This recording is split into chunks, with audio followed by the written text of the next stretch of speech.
Bebe Shen. Nagawa ko na ang iniutos nyo. Gumawa ako ng pagkakataon para magkakilala sina Miss Zhu at Miss Wen. Nandun sila sa banda roon. Ang dalawang to ang mga babae ng asawa ko sa labas. Pareho nilang hindi alam na pinagsasabay kaming tatlo ng asawa ko, lalong hindi nila alam na 3 taon na kaming kasal.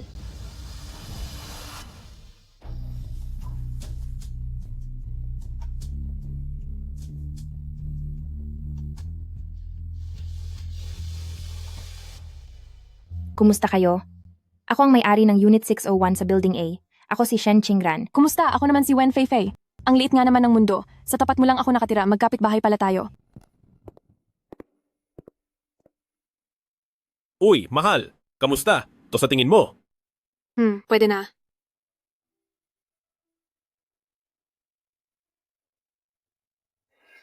Kumusta? Ako si Zuba Uli.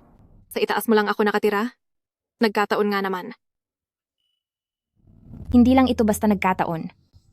Sadyang gusto lang ni Meng Xiangli na makatipid sa oras para madali kaming mapagsabay-sabay. Oo nga, nagkataon lang talaga. Ang bigat naman ng pulseras na to. Masakit na sa pulso. Ay, pareho pala tayo ng pulseras. Uy, Ate Bauli, ang pulseras mo, mukhang katulad din ng sa amin. Maliit na bagay lang to. Ang tindi talaga ng pagkakataon nating tatlo.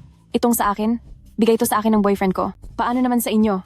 Kanino galing yan? Galing sa asawa ko, regalo para sa aming pangatlong wedding anniversary. Kay Ate Bauli naman, Galing sa isang manliligaw. Hindi ko naman talaga hilig magsuot ng ganito. Sinuot ko lang para maiba naman. nagkataon nga talaga, parang itinadhana tayong tatlo.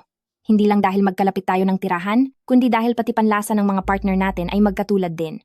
Uy, sa susunod kapag may oras, isama natin ang mga partner natin at mag-get together tayo? Sige ba, pero ang boyfriend ko kasi, masyadong busy palagi. Ganyan naman talaga ang mga lalaki. Normal lang na maging busy sila. Dahil libre naman tayong lahat ngayon, bakit di natin tawagan ang mga partner natin at tingnan kung makakapunta sila ngayon? Sige, game ako dyan.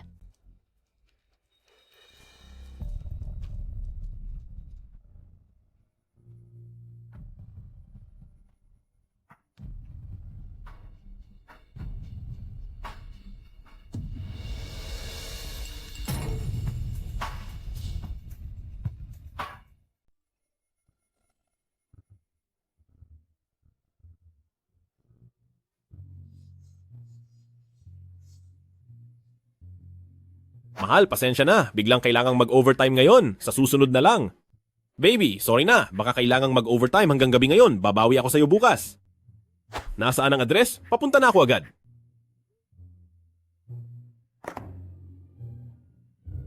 Mahal kita. Murang emosyon. Sa mata ng mga taong tulad ni Meng Xiangli, walang kwenta yan. Maliban sa sarili niyang career at interes. Ang dalawang project person ay nasa ibaba lang namin. Pumunta ka na rito agad.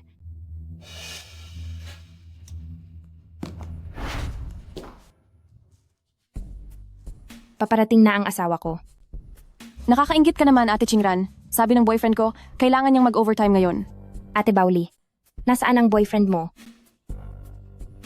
Hindi siya mahalaga. Tayo na lang ang mag-enjoy. Halika.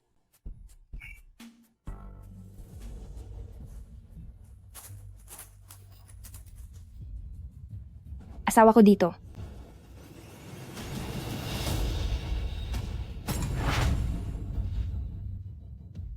Asawa ko. Dito.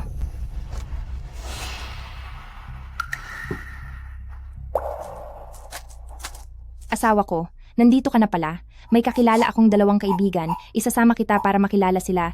Ang mga mamumuhunan, darating sila mamaya.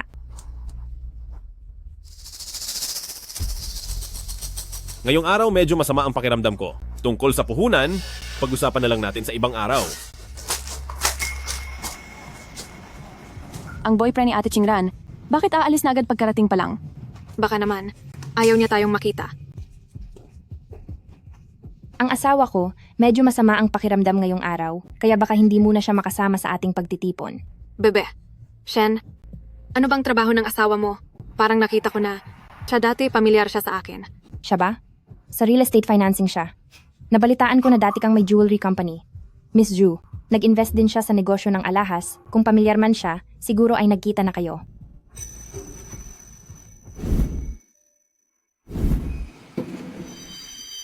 Nagustuhan mo ba?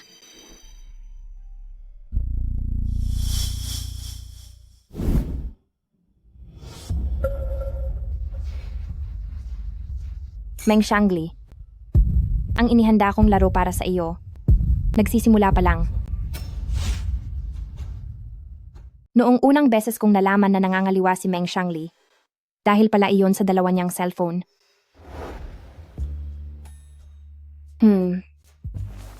Nasaan ang cellphone ko?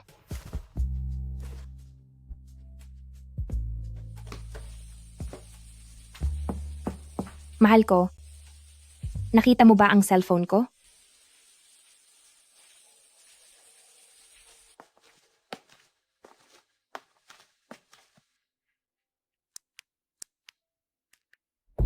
Teka, mali ito. Binuksan ko lang ito kahapon. Bakit naging mali ang password?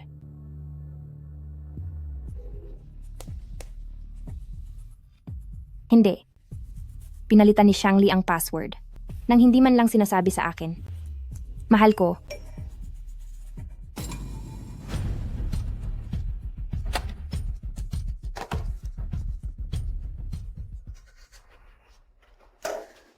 Kumalma ka. Kumalma ka. Kailangan mong kumalma.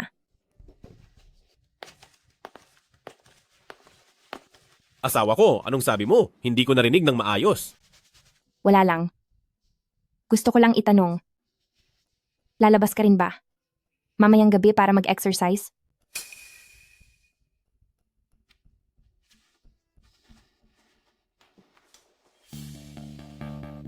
Di ba gusto mo nang magkaanak? Sabi rin ng doktor, makakatulong ang pag-ehersisyo para makabuo tayo. Mahal ko, napakabait mo talaga sa akin. Sige, magpapalit muna ako ng damit.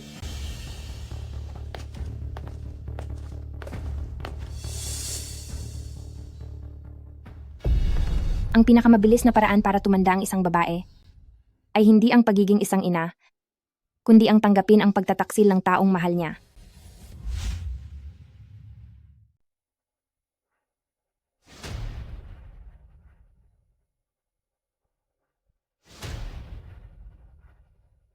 Ang sombrerong ito ay hindi bagay sa suot mo.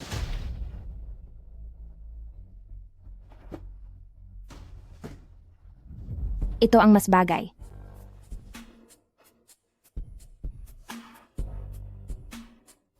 Sige, magaling talaga ang panlasa ng asawa ko.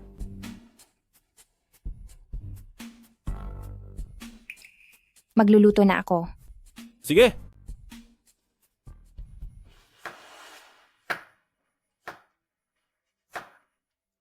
Mahal ko, lalabas muna ako para mag-exercise.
Mahal ko, naiwan ko ang susi ng kotse ko.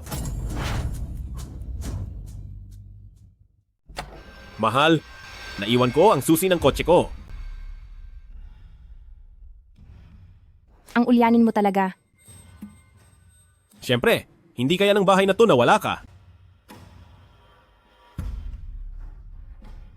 Aalis na ako. Mag-iingat ka sa daan.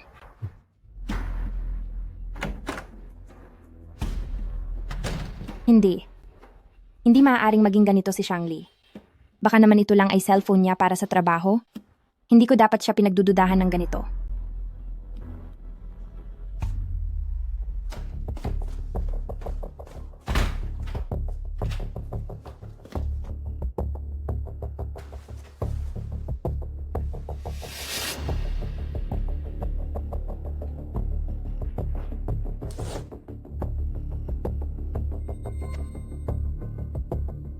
Ito.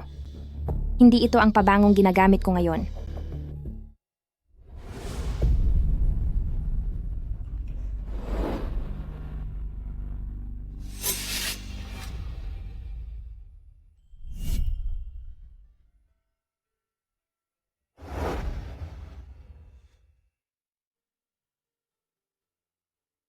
Mahal, happy first wedding anniversary.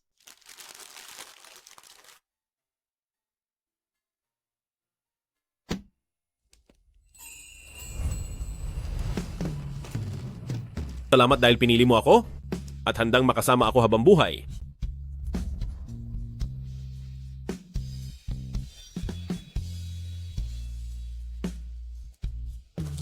Mahal, patawad. Kasi ang kumpanya nagkaroon ng kaunting problema sa pera. Huwag kang mag-alala. Kapag nakaangat na ulit ang kumpanya, babawi ako at sasamahan kita palagi. Ito para sa'yo. Hindi. Hindi ko to pwedeng tanggapin. Pamana pa ito sa'yo ng tatay mo. Ano ka ba? Bayaran mo na lang ako kapag may pera ka na.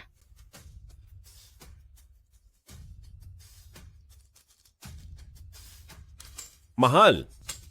Salamat. Huwag mo nang isipin yon. Mag-asawa na tayo. Ang akin ay sa iyo rin. Karangalan ko na. Suportahan ako ng asawa ko.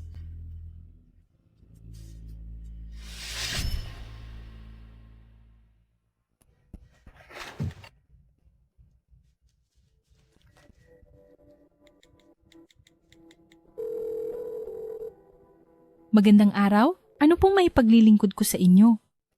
Pakisuri nga po ang mga transaksyon nitong nakaraang 6 na buwan. Sige po. Nitong nakaraang linggo, gumastos kayo ng 750,000 piso. Noong nakaraang Lunes, araw iyon nung binilhan ako ni Meng Shangli ng bag. Pero 250,000 lang ang bag na yon. Bakit 750,000 ang nabawas?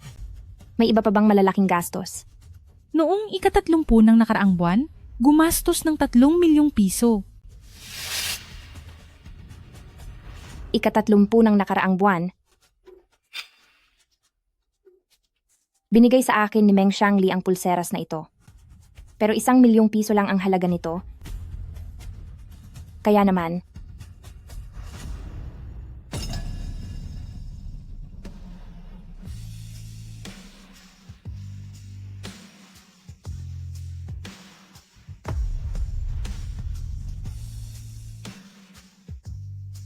ang pagmamahal pala ng asawa ko, hindi lang pala para sa akin.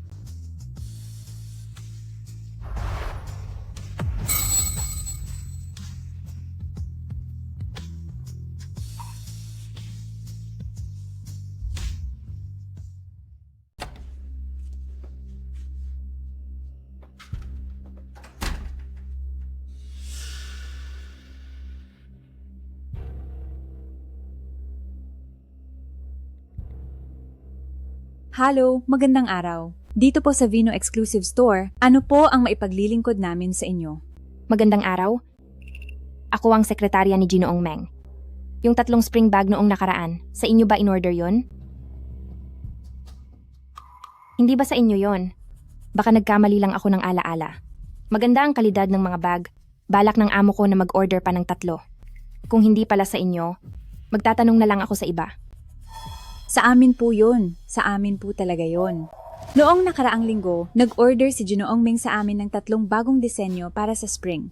May mga bago po kaming labas ngayon. Itatanong ko lang kung ipapadala pa rin ba sa 3 datihang lugar? Oo. May isang lumipat na. I-send mo ang address dito. I-edit ko lang, saka nyo na ipadala. Sige po.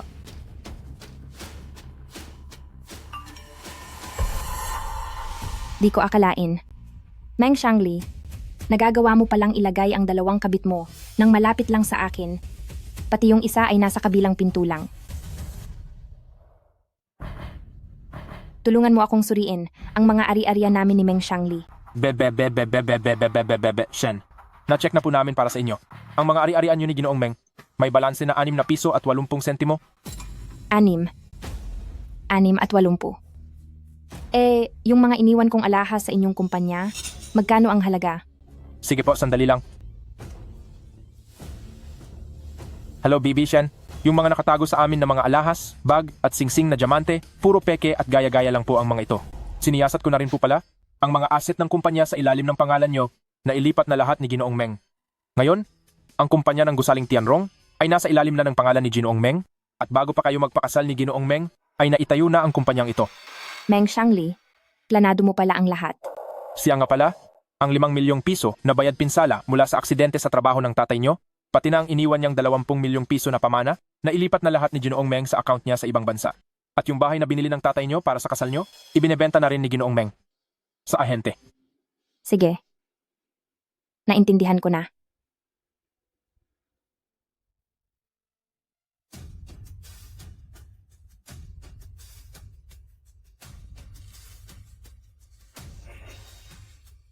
Meng Xiangli, noong wala ka pang kahit ano, ako ang sumama sa iyo. Ngayon, nagagawa mo pang kunin ang lahat sa akin.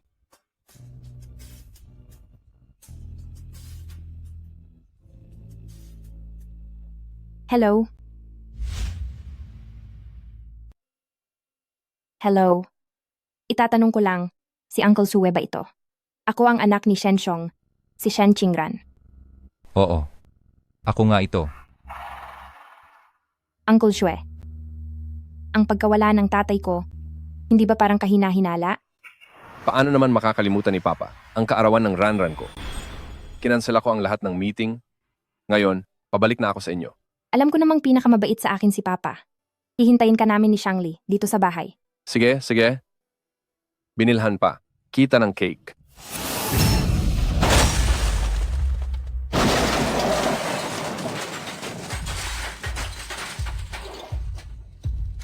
Papa. Papa. Papa, anong nangyari sa'yo?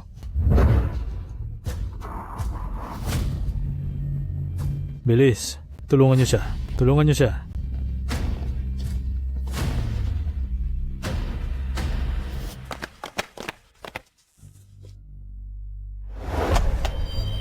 Asawa ko.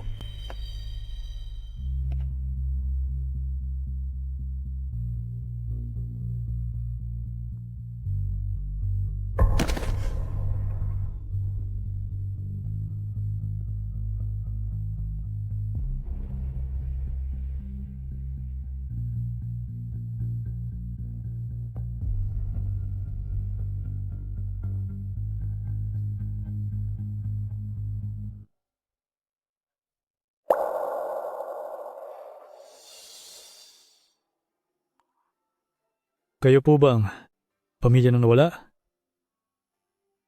Pakipirmahan po ito para makuha ng katawan niya. Hindi ba? Ikaw, hindi ka ba doktor? Iligtas mo ang tatay ko. Sa pamilya ng pasyente, ginawa na namin ang lahat. Nakikiramay po kami.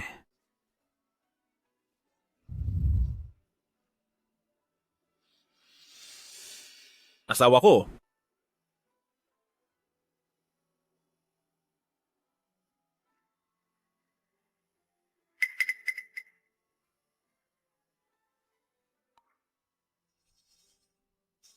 Nakikiramay po ako. Papa, uuwi na tayo.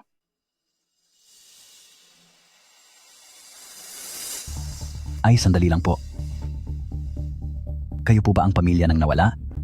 May ilang detalye pa na kailangan ninyong punan. Ah? Ako po ang manugang niya. Gusto muna ng asawa ko na. Makasama ang tatay niya. Ako na ang makikipag-usap sa inyo. Sige.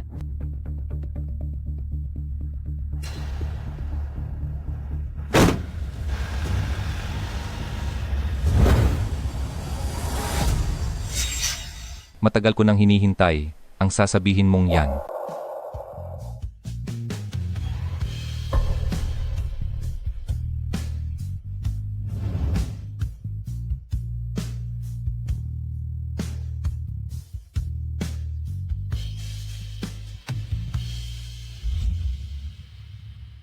Ito ang mga ebidensya noong nangyari ang aksidente ng papa mo.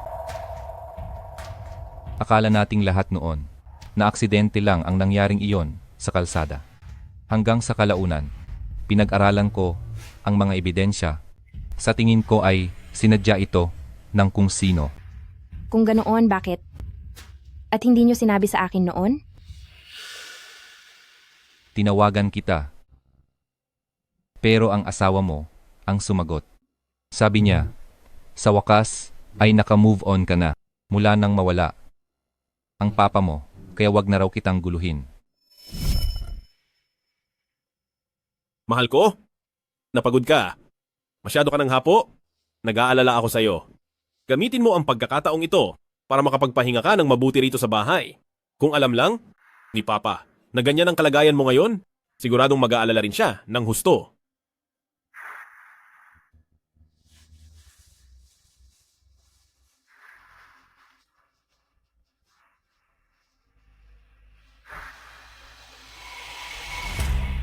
Dahil dito, ang lahat ng ari-arian ng pamilyang Shen ay sa akin na.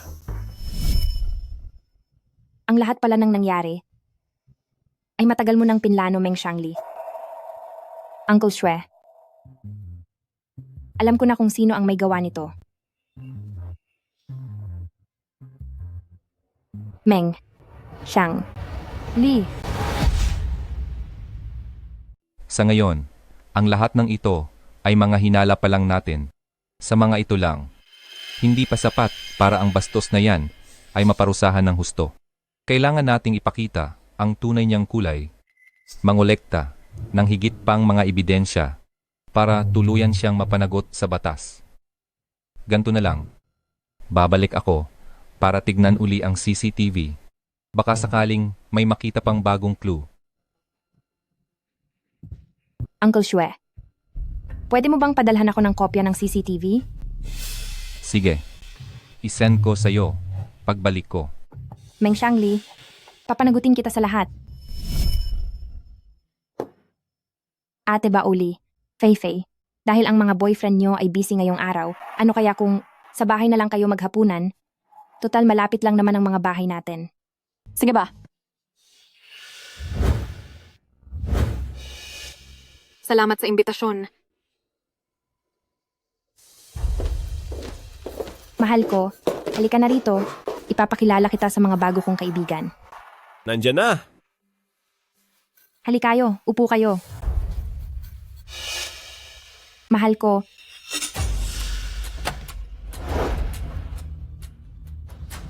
Meng Xiangli, magsisimula na ang magandang palabas.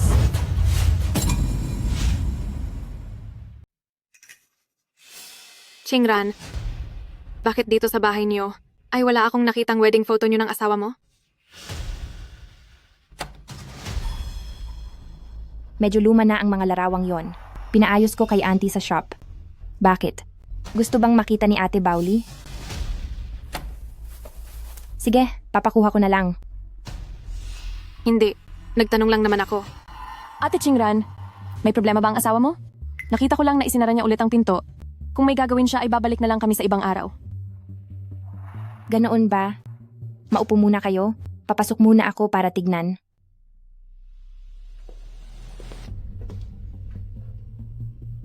Sandali lang ha.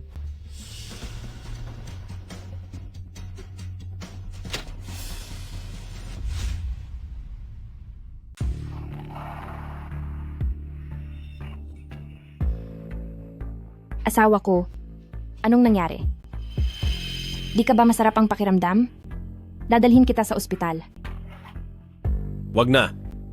Ano lang to? Medyo sinisipon. Siguro nilalagnat din. Itutulog ko lang to at gagaling din ako. Sige, humiga ka muna. Uy. Mahal ko? Sa labas? Sino ba? Yung mga taong yon? Paano kayo nagkakilala? Sila ba? Sasabihin ko sa'yo, kaming tatlo, nagkataon lang talaga. Yung isa kong kaibigan, nakatira lang sa kabilang bahay. Ate Bauli, nakatira siya sa kabilang gusali. At saka, pare-pareho rin ang panlasa ng mga asawa naming tatlo. Noong wedding anniversary, Yung bag na binigay mo sa akin, binilhan din sila ng mga boyfriend nila ng ganun. Pati tong pulseras na bigay mo, bumili rin ang mga boyfriend nila. Asawa ko, sa tingin mo, di ba nakakaaliw na nagkataon lang to? Sabihin mo, hindi ba ang laking pagkakataon nito?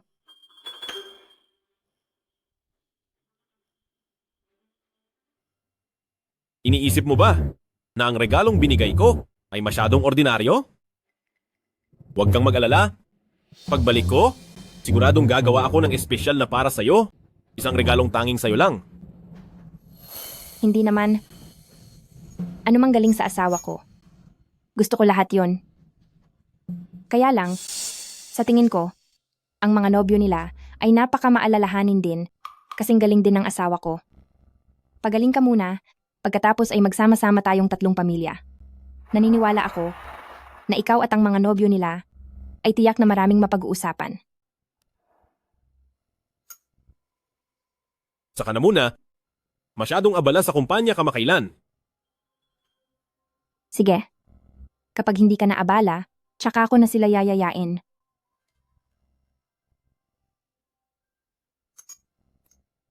Magpahinga ka muna. Kukuha lang ako ng gamot mo. Mahal ko? Pwede bang? Sabihan mo ang mga kaibigan mo na sa ibang araw na lang pumunta? Alam mo naman, mababaw ang tulog ko. Kapag may ibang tao rito, hindi ako makakatulog ng maayos. Sige, sasabihan ko sila.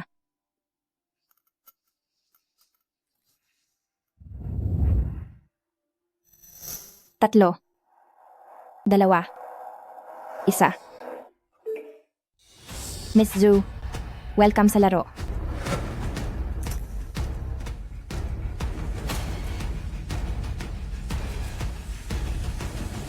Ming Shangli, niloko mo ako.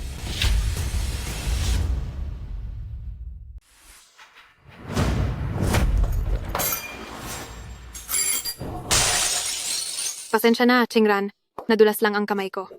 Ayos lang, baso lang naman yan. Sa susunod, magpapagawa na lang ako sa asawa ko ng bago para sa akin. Xiaofang, napakabait naman pala ng asawa mo sa'yo. Oo nga, mabait talaga siya sa akin. Sigurado naman ako na ang boyfriend ni Ate Baoli ay mabait din sa'yo. Ate Chingran, nasaan ang asawa mo? Bakit hindi siya lumalabas? May sinat kasi siya, kailangan ko siyang alagaan, kaya para sa araw na ito, hindi ko na muna kayo mapapakain dito. Pasensya na talaga. Ayos lang. Mas mahalaga ang pamilya. Sige, hindi na kami mang-aabala. Sa uulitin na lang.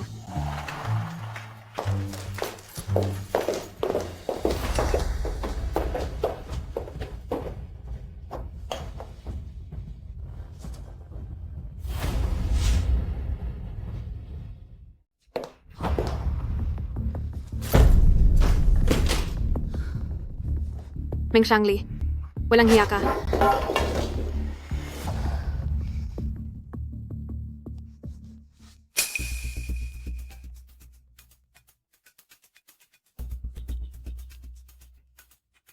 Hello, Kuya Wei. Ate Lee, di ko alam kung kumpleto na ang pera.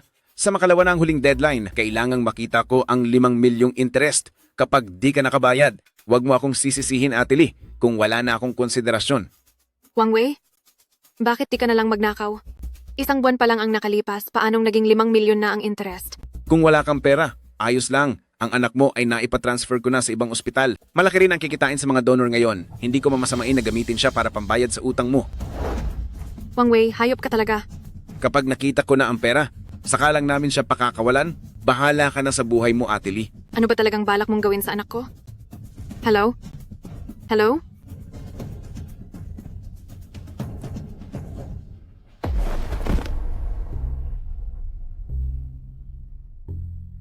Anle, patawarin mo si Mama. Kasalanan ko ang lahat. Huwag kang mag-alala. Hindi hahayaan ni Mama na mapahamak ka. Ang laking isda na nito, hindi kita hahayaang makawala ng ganoon lang. Kailangang magpaliwanag ka sa akin mamayang gabi. Ayaw mo namang gumawa ako ng eksena sa kumpanya mo, di ba? Tutal ang lupang yan sa Haocheng. Hindi pa niyo napipirmahan ang kontrata. Zhu Baoli, huwag kang gumawa ng gulo. Hihintayin kita sa bahay ng alas 8 ng gabi.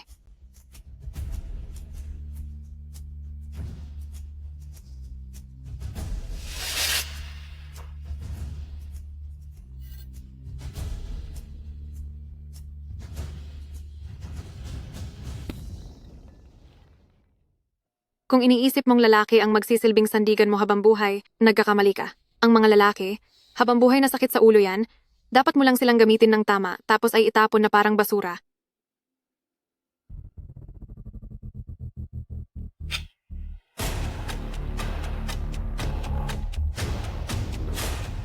Meng Xiangli, ito ang ibinibigay ko sa iyong unang regalo sa ating paghihiwalay.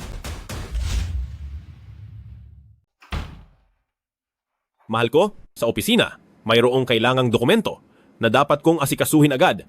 Magpahinga ka na ng maaga, huwag mo na akong hintayin. Ipinagluto pa naman kita ng lugaw. Di mo ba muna iinumin bago umalis? Di na aabot sa oras, iinumin ko na lang pagbalik ko. Mukhang napaka-importanting dokumento niyan na kailangan mo pang pumunta kahit ganitong gabi na. 2 minuto na lang ang natitira. Pasensya na mahal ko, bukas na lang tayo sabay kumain.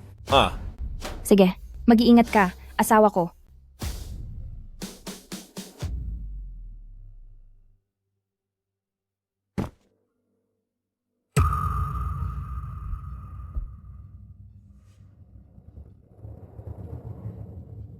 Mahal, anong problema?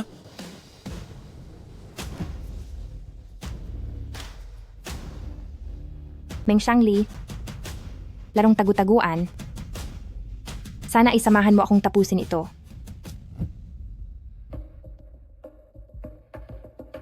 Mahal, baka naman may mali kang iniisip sa akin? Maling isip? Meng Xiangli, ang galing mo talagang umarte.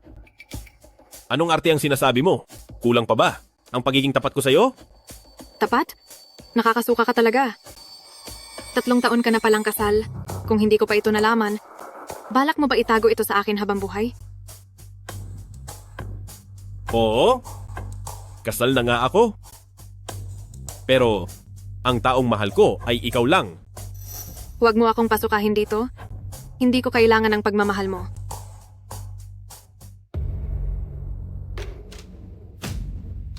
Masyado pang mapait. Kailangang dagdagan ng kaunting excitement.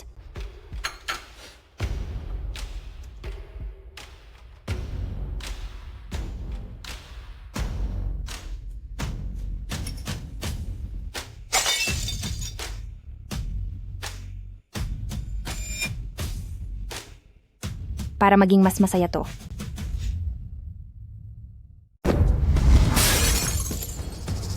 Padalhan mo agad ako ng 5 milyong piso. Kung hindi ay manggugulo ako sa kumpanya mo.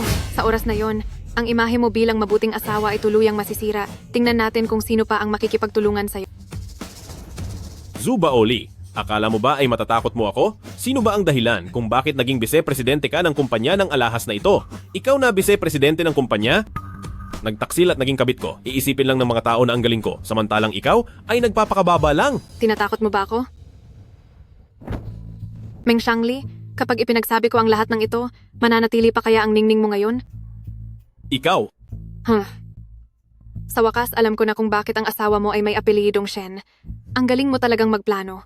Winakasan ng ama, kinuha ang ari-arian, at pinakasalan pa ang anak na babae. Kapag sinabi ko ang lahat ng ito kay Shen Qingran, ano kayang mangyayari sa kanya? sige. 5 milyong piso, ibibigay ko sa'yo. Pero huwag mong kakalimutan, kasama ka rin sa gawaing ito. Kung mawawala ako, sabay-sabay tayong mawawala. Hawak ko ang mga ebidensya laban sa'yo ikaw? Mayroon ka ba laban sa akin? May batas na tayo ngayon. Ang mga ebidensyang hawak ko ay sapat na para ipakulong ka habang buhay. Huwag mo akong sagarin. Bihira lang kitang makitang ganyang kagalit. Gustong-gusto ko talaga ang pagiging masama mong yan.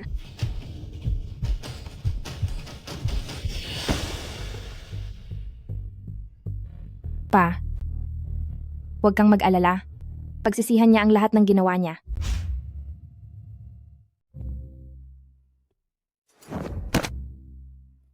Buisit.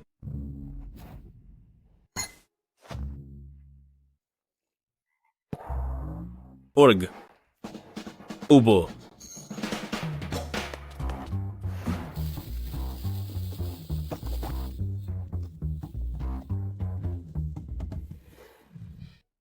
Uncle Shue, pwede mo ba akong tulungang suriin ang sitwasyong pinansyal ni Zhu Baoli? Padalhan mo ako agad ng 5 milyong piso.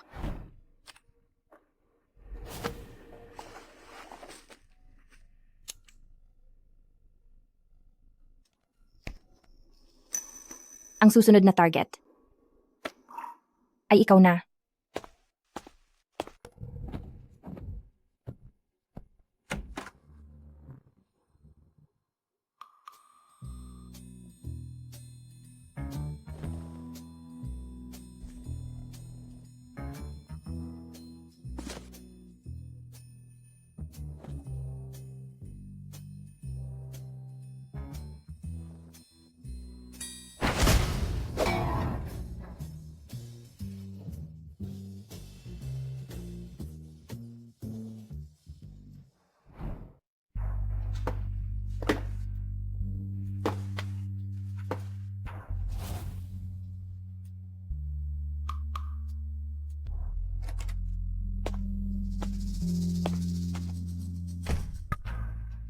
Nakalagay na ang tracker.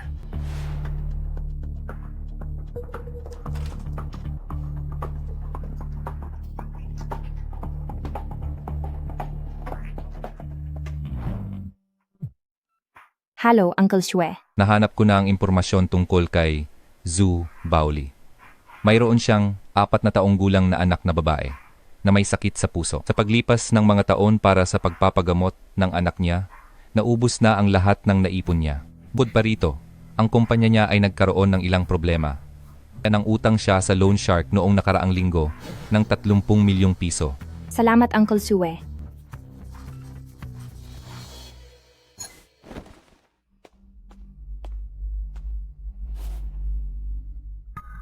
Nilapitan niya si Meng Xiangli. May layunin nga siya. Mas magiging masaya ito.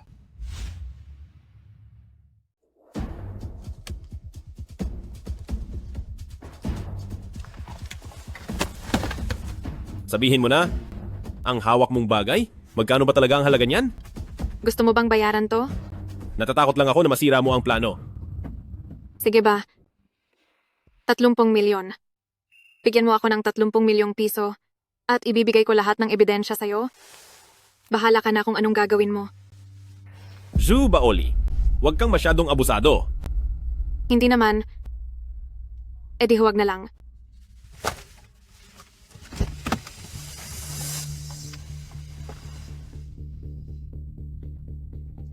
Pinilit mo ako rito.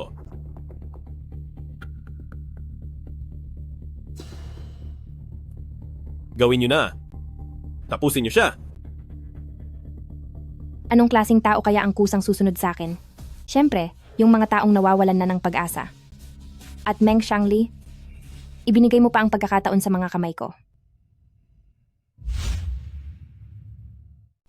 Ibibigay ko ang 5 milyong piso. Huwag mong saktan ang anak ko.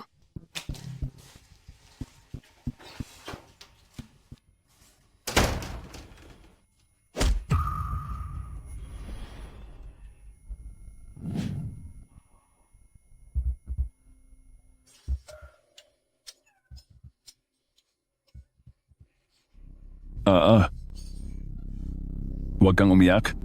Huwag kang umiyak. Napakaganda ng mukhang ito. Sayang naman, may gustong magpaalis sa'yo. Mabilis lang to. Malapit ka nang mawala sa mundong ito. Pero ayos lang. Bago ka tuluyang mawala, sisiguraduhin kong mapapahirapan muna kita.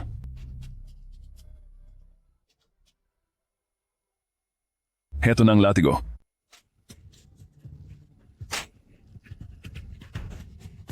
Masaya ba? Mahal ko? Bakit ka umiiyak? Huwag ka nang umiyak.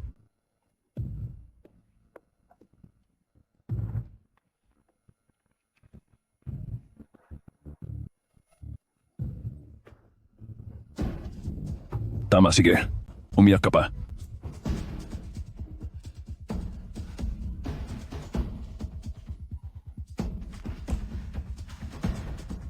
Mama! Mama, nasaan ka?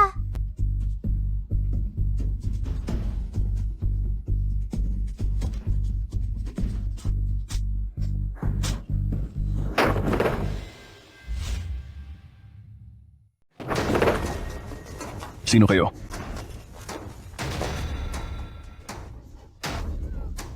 Nasaan si Lele? Saan mo dinala si Lele? Ligtas si Anle. Nasaan si Anle? Mama! Lele? Mama? Lele? Lele? Mama! Huwag ka nang umiyak. Ayos na si Lele. Niligtas ni tita si Lele. Lele, pasensya na. Hindi ka na protektahan ni Mama ng maayos. Patawad, patawad. Mama, huwag ka nang umiyak. Ayos lang ako. Shen Qingran, alam kong alam mo na ang tungkol sa amin ni Meng Xiangli. Sabihin mo na, ano ba talagang gusto mong ipagawa sa akin? Gusto mo ba akong lumayo sa kanya? O may iba ka pang gustong ipagawa?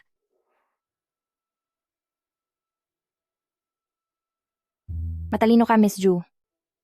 Kaya hindi na ako magpapaligoy-ligoy pa. Pero, may isang bagay na sana ay hindi mo ikamali ng akala ang pagkakakuha sa inyo ni Anle ay hindi ko gawa. Kung hindi ikaw, sino pa ba? Sa tingin mo, sino kaya? Mama, Meng Xiangli, napakasama ng loob mo. May mga taong mukhang kaibigan, pero kaaway pala. May mga taong mukhang kaaway, pero kaibigan pala. Miss Zhu, alam kong hindi mo mahal si Meng Xiangli. Kasama mo lang siya para lang kumuha ng pera para sa pagpapagamot ni Anle. Imbestigado mo ba ako? Kung kaya ko ngang malaman ang lahat, sa tingin mo ba si Meng Xiangli ay walang alam? Kung hindi, bakit niya iisiping pati anak mo ay uubusin niya? Sabihin mo na, nailigtas mo kami ni Lele mula sa mga kamay ni Meng Xiangli. Siguradong hindi lang ito dahil mabuti ka, di ba? Matalino ka talaga, Miss Ju. Gusto kong nakikipag-usap sa matatalinong tao.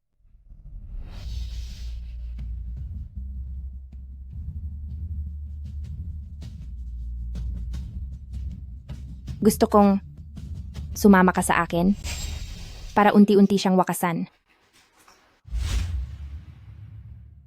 Unti-unti ko siyang wawakasan. Pero huwag kang mag-alala. Ang lahat ng gusto mo, kaya ko ring ibigay sa'yo. Bakit naman ako maniniwala sa'yo? Dahil isa kang ina. Naniniwala ako na ayaw mo ring makita si Anle na malagay ulit sa ganitong panganib. Lele, Lele, Lele. Ibigay mo sa akin. Ibigay mo sa akin.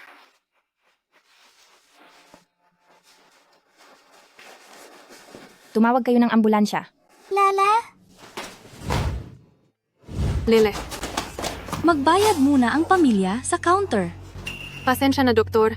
Tatawag lang ako saglit.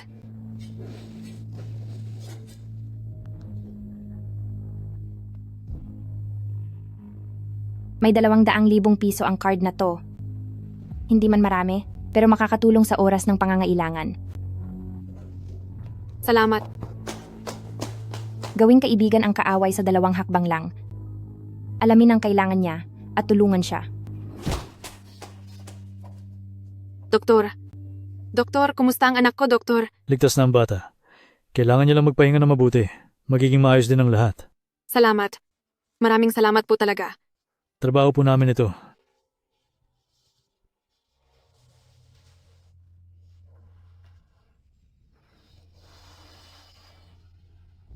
Pumapayag na ako sa alok mo. Kung ganoon, Miss Ju, aasahan ko ang maayos nating pagtutulungan. Makaaasa ka.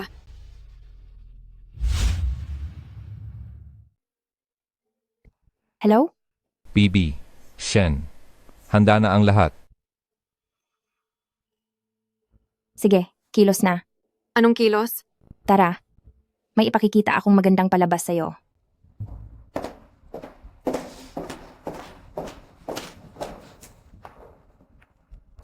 Upo.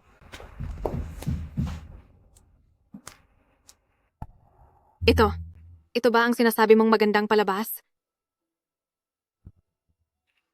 Ako kasi, yung tipong hindi nagpapatalo sa mga kaaway.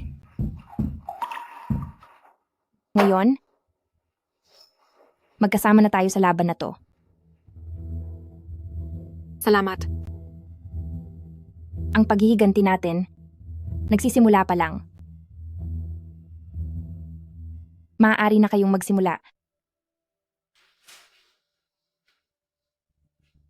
Hoy! Utos ni Bep. Shen, naayusin mo na siya. Sige, sige. Hahaha. Bibi, Shen, huwag kayong mag-alala. Gagalingan ko talaga. Ang taong to, pahihirapan ko siya ng husto.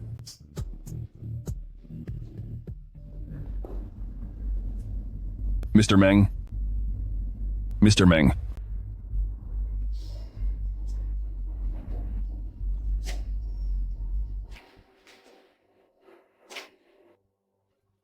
Chen Fengzi, anong ginagawa mo? Di ba ang sabi ko sa'yo, itumba mo ang babaeng si Zhu Baoli? Bakit mo ako itinali? Nababaliw ka na ba? Pasensya na talaga, Mr. Meng. Alam niyo naman kung anong klaseng tao ako. Isa lang naman akong mukhang pera. At ngayon, may nagbayad sa akin ng malaki para turuan ka ng leksyon. Sa tingin mo, anong dapat kong gawin? Ano ba dapat ang gawin ko sa iyo? Mr. Meng? Tingnan mo. Itong mga abs mo, kapag hinampas ko to, siguradong masakit to. Kapag itong mga abs mo ay nasugatan at nabugbog ng husto, maibabalik mo pa kaya to? Ha? Chen Fengzi, binabalaan kita? Oras na saktan mo ako? Magbabayad ka sa gagawin mo. Ay, Mr. Meng, ang alam ko lang, kapag hindi kita sinaktan, ako ang malalagot at mapaparusahan ng matindi. Alam mo ba yon?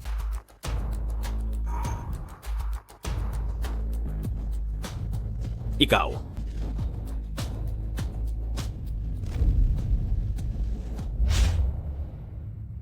Maghintay ka lang. Tinitiyak ko sa'yo na pagbabayarin kita ng husto. Haha. Ang saya.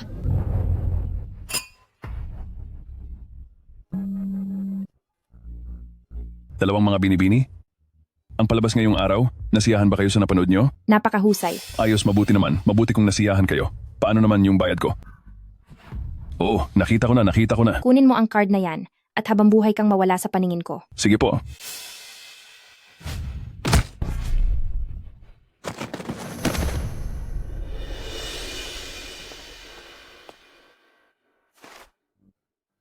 Malinis na ang lahat dito. Salamat, Uncle Shue.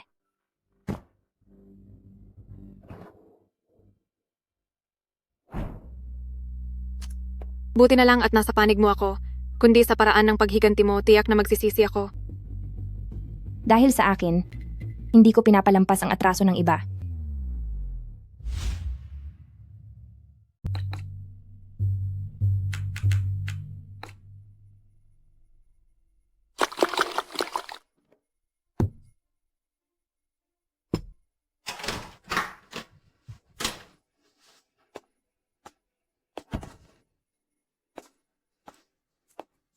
Asawa ko.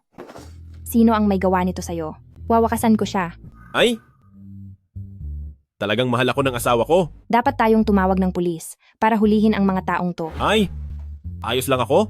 Siguro ay galing sa kalabang kumpanya. Dahil nakuha ko ang proyekto nila, kaya sinasadya nilang gantihan ako. Huwag ka nang mag-alala sa akin. Gamutin mo na lang ako at lagyan ng alkohol. Sige, halika rito. Ako na lang. Tiisin mo na lang muna ha. Lalagyan na kita ng gamot. Hindi. Hindi ko pa nga nalalagyan.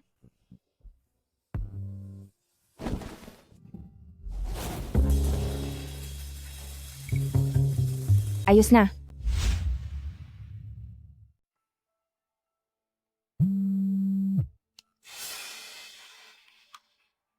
Halo? Si Kuya Shangli ba ito? Ako to. Pasensya na sa tono ko kahapon, mali ako na nakipag-away sa'yo. Huwag ka na magalit sa akin, pwede ba? Ano na namang pakulo ito, Zuba Uli? Magpapanggap ka sa harap ko ngayon. Tingin mo ba talaga maloloko mo ako? Zuba Uli. Huwag mo akong lokohin. Kuya Shangli, anong sinasabi mo? Alam kong nagkamali ako kahapon. Dahil gustong-gusto mo ang mga ebidensyang itinago ko noon, ibibigay ko na sa'yo. Kilalang kilala ko kung anong klase kang tao. Kuya Shangli, paano mo nagagawang isipin yan sa akin? Naisip ko lang na tama ka. Sakaling dahil sa galit ko ay isumbong ko ito. Hindi ito makakabuti sa ating dalawa. At sa loob ng maraming taon, ang nararamdaman ko para sa'yo Hindi mo pa rin ba naiintindihan? Sige, tingnan natin kung anong gimmick ang gagawin mo. Sige. Pupunta ako bukas para kunin yan. Pero gusto kitang makita ngayon. Alam mong pabago-bago ang isip ko. Hindi ako sigurado kung bukas ay ibibigay ko pa to sa'yo. Paano kung magbago ang isip ko? Sige. Pupunta na ako ngayon.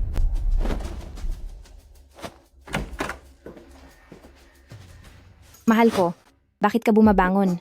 Magpahinga ka lang. Kailangan kong pumunta sa opisina. May kailangan akong asikasuhin na urgent. Ako na lang ang pupunta para sa'yo. Wag na. Ang bagay na ito, kailangan ako mismo ang pumunta. Sige, mag-ingat ka, mahal ko.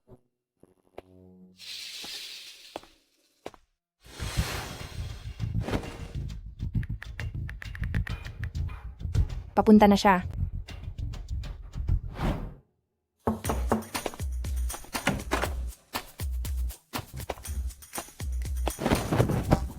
Nandito ka na, Shangli. Bakit ka umiiyak? Dahil ba sa sobrang pangungulila sa akin? Ang bait mo talaga. Shangli, alam kong pinakasalan mo ang anak ni Shen Xiong para pagtakpan ang katotohanan noon. Ngayon ko lang naintindihan ang hirap mo. Kung wala ka, wala ako rito ngayon. Hindi ako ganun kamanhid na babae.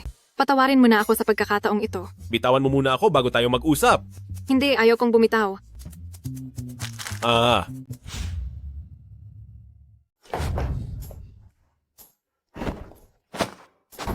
Shangli, bakit ka nasaktan? Sinong gumawa nito? Iyon bang si Shen Qingran na bruhang iyon ang nananakit sa iyo? Hindi mo ba talaga alam o nagkukunwari ka lang kung saan nanggaling ang mga sugat ko? Pinagdududahan mo ba ako? Paano mangyayari iyon? Kung alam ko lang kung sinong nanakit sa iyo, sisiguraduhin kong pagbabayarin ko siya ng husto. Hindi kaya. Totoong hindi siya ang may gawa. Tara.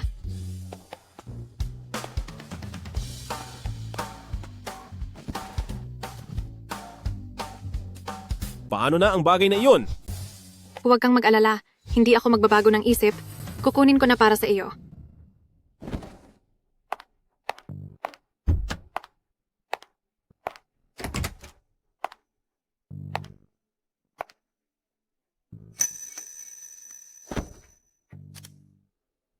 Qingran, kailangan ba talaga nating ibigay? Pag binigay natin, wala na tayong hawak na alas laban sa kanya. Ang pagpamingwit ay kailangan ng pain. Kailangang magsakripisyo para kumagat ang isda.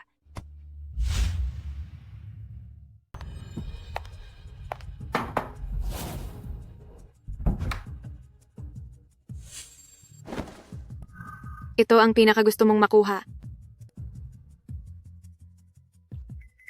Mahal ko, huwag kang mag-alala. Kapag naayos ko na ang lahat, gagawin kitang Mrs. Meng. Totoo ba ang sinasabi mo? Siyempre naman. Mukhang namali lang ako nang hinala kay Zuba Oli. Kung ganoon, sino ang nag-utos kay Chen Fengzi para parusahan ako?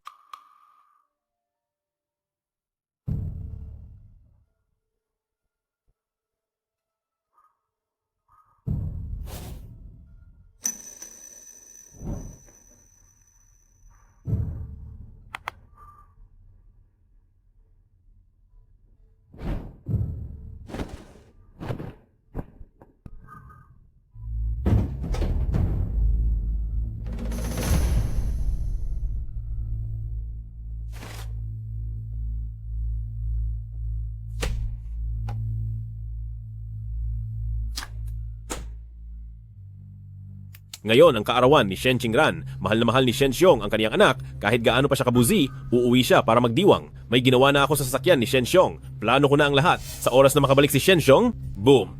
Mawawala na siya ng tuluyan. Ang kaarawan ni Shen Qingran, ang magiging huling araw ni Shen Xiong. Ha ha ha!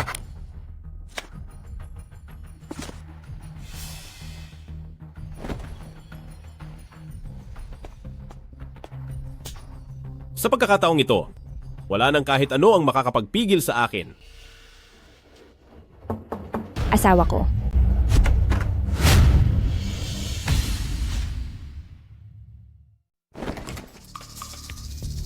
Nasa library ka ba? Bakit di ka sumasagot ng tinawag kita? Oh! May binabasa lang akong mga dokumento. Di kita narinig. Gabi na. Huwag mo na yang ituloy. Bumalik ka na at matulog. Tara na!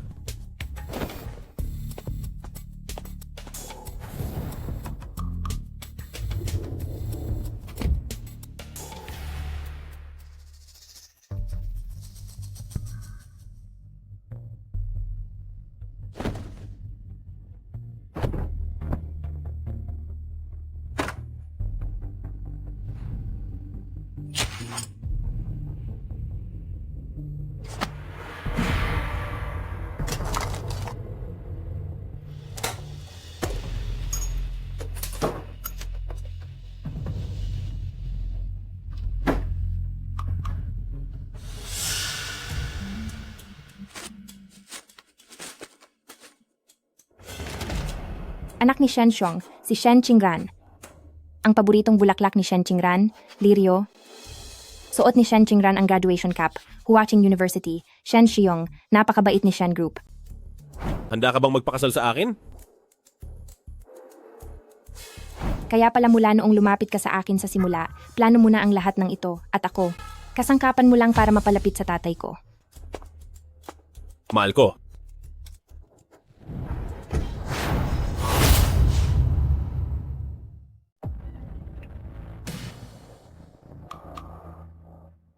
Mahal ko, bakit gising ka pa?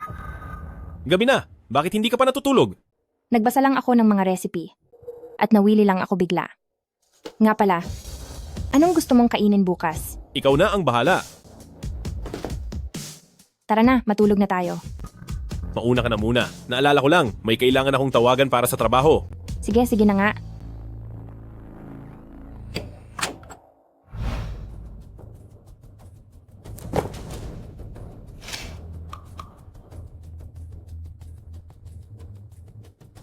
Meng Xiangli, pagbabayarin kita ng matindi. Bumaba na si Wen Feifei. Mahal ko, balak ko rin namang mag-shopping. Sasabay na akong bumaba sa iyo. Sa oras na ito, siguradong wala sa bahay si Wen Feifei. Tara na!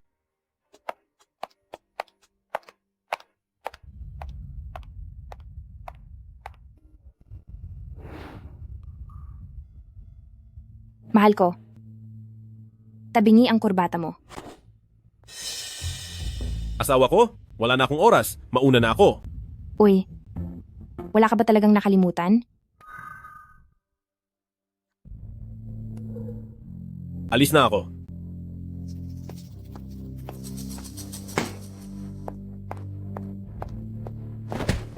Alam mo ba kung sino siya? Sino ba siya? Boyfriend ko siya. May asawa ka na, pero nakuha mo pang mangakit ng boyfriend ng iba. Isa kang kabit, masamang babae ka. Kung may isip ka lang kahit konti, hindi mo iisiping ako ang nangakit sa kanya. Hindi mo ba talaga napapansin na sinadya kong mapalapit sa iyo? Akala mo ba talaga magaling ang panlasa mo? Naisip mo ba kung bakit ang isang lalaking tila perpekto ay hinahayaan kang mag-isa gabi-gabi? At bakit puro napapako ang mga pangako niya? Miss Wen, hindi mo ba naisip ang ibang dahilan? Halimbawa, ang dahilan kung bakit hindi siya makatagal sa iyo ay dahil may pamilya na siya. Hindi. Hindi. Sinabi niya na papakasalan niya ako. Bibigyan niya ako ng pamilya. Niloloko mo ako.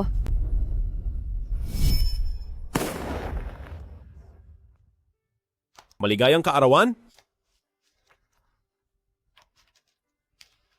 Mahal, huwag kang umiyak. Nasasaktan ako para sa iyo. Hindi ko kailanman naramdaman na pahalagahan ako ng ibang tao. Alam mo naman, nung bata pa ako wala na ang nanay ko. Para akong isang batang walang matuluyan. Hanggang sa nakilala kita.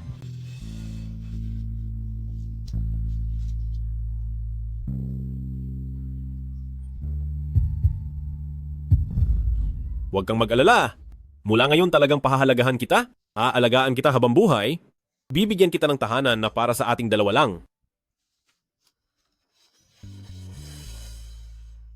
Puro salita lang ang pangakong, yan, naniniwala ka talaga. Miss Wen, napakabilis mo talagang maniwala. Tigilan mo ang panggugulo sa amin. Ikaw ang hadlang sa aming dalawa ni Kuya Meng, ikaw ang kabit. Miss Wen, dahil diyan, isasama kita para makita mo ang totoong pagkatao ni Meng Xiangli.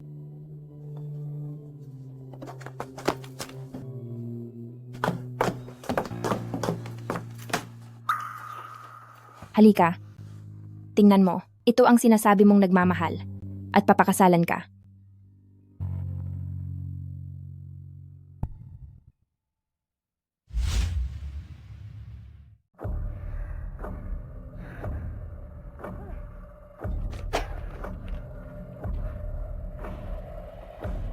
Buntis ka?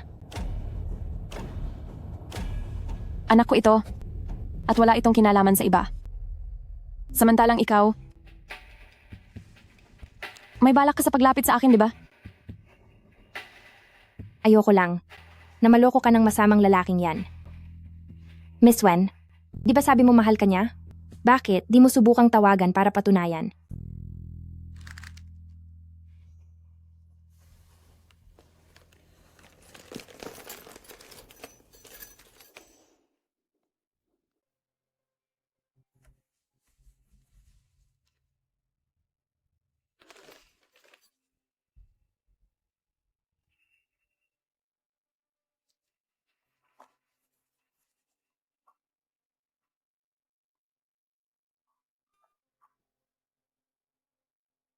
Halo?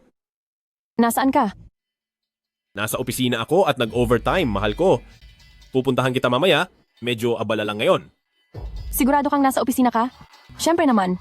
Nitong mga nakaraang araw, ay di ko masyadong naisip ang nararamdaman mo. Huwag kang mag-alala, pagkalipas ng ilang panahon, babawi talaga ako sa'yo. Wag na lang.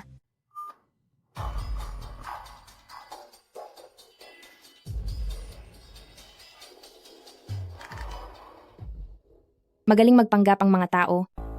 Huwag na huwag. Kang magpapadala sa panlabas na anyo. Para maparusahan ang ganyang klaseng lalaki, hindi sa pakikipag-away o sa pagkumpronta sa kaniya ng harapan, kundi sa pag-ubos ng lahat ng mayroon siya, hanggang sa tuluyan siyang mawalan ng lahat at magdusa. Miss Wen, nakita mo na ang totoo. Dapat ka nang magising, di ba? Tingnan mo, ang lalaking mahal na mahal mo, kung ano talaga ang pagkatao niya. Asawa mo siya? Hindi ka ba nasasaktan? Nasasaktan?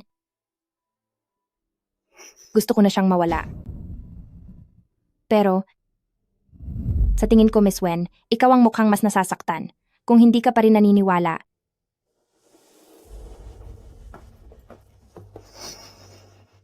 Bakit hindi mo subukan muli? Kung gaano ba katotoo si Meng Xiangli sa'yo? Ang mga bagay tungkol sa akin ay hindi mo na kailangang pakialaman.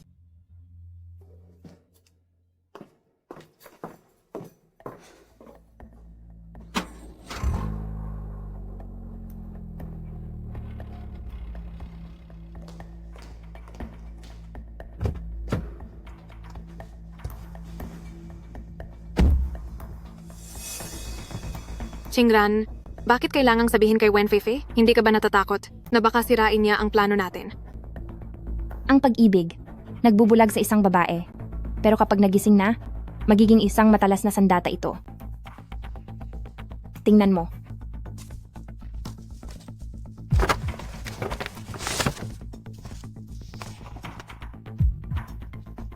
Siya pala ang anak ni Fu Group, ang kapatid ni Fu Jingyan. Kaya naman, kapag napasali natin siya, ang larong ito ay magdadala kay Meng Xiangli sa kawalan ng pag-asa.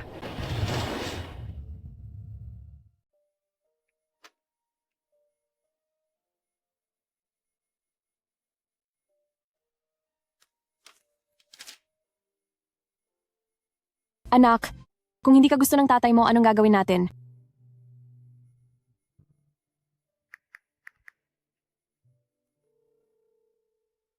Mahal ko, anong nangyari? Pumunta ka rito ngayon? May kailangan akong sabihin.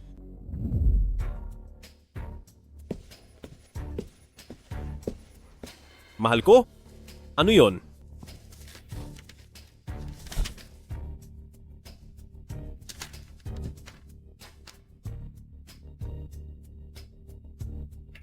Buntis ka ba? Oo.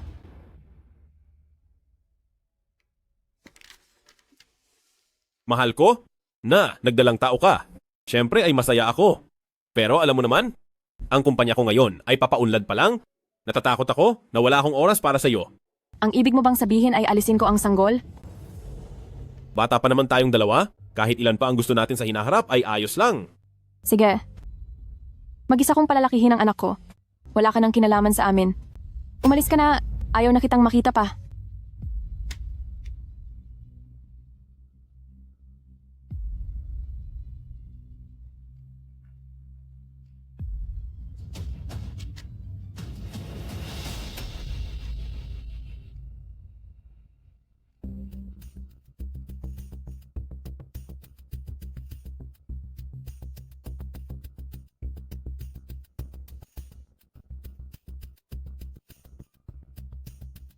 Halo. Halo, mahal ko. Ang estudyante ng tatay ko ay bumalik na galing ibang bansa. Gusto kanyang makita para pag-usapan ang tungkol sa investment. Kailan ka magkakaroon ng oras? Kahit kailan. Lagi akong may oras. Sige.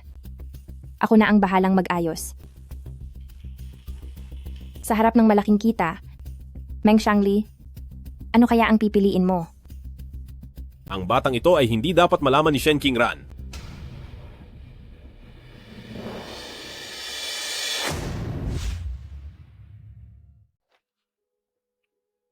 Ligtas ang baby.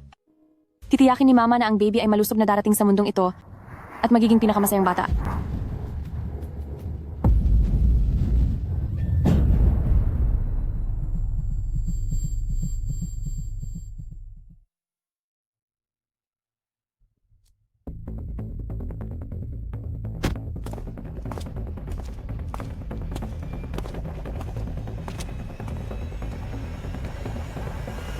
Nagmamakaawa ako sa'yo. Iligtas mo ang anak ko! Nagmamakaawa ako sa'yo. Iligtas mo ang anak ko. Ang anak ko, ang anak ko.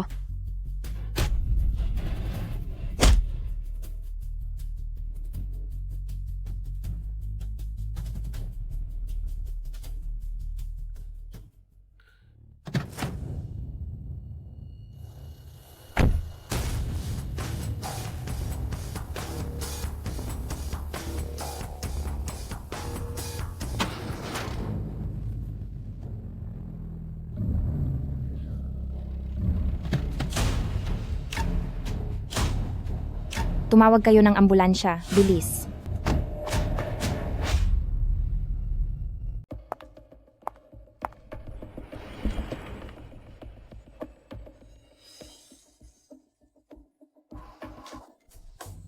Feifei? Hello. Kuya ka ba ni Wen Feifei? Pakiusap. Pumunta ka agad dito sa ospital. Na-aksidente sa sasakyan ang kapatid mo. Anong address ng ospital? Itong si Meng Shangli, wala talaga siyang kwentang tao, pati sarili niyang anak hindi niya pinalampas. Ang taong walang puso, kayang gawin ang kahit ano. Pero, para kay Wen Feifei, maaari ring mabuting bagay ito. Tutal bata pa naman siya, at kaya pa niyang magsimula muli.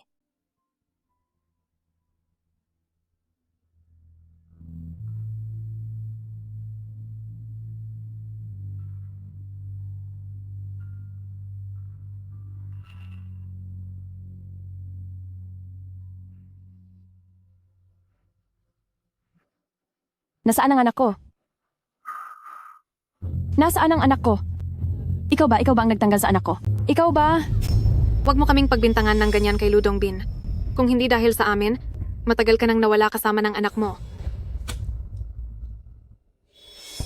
Tingnan mo nang mabuti, ang totoong nagnanais na mawala ang anak mo ay ang mahal mong si Kuya Meng.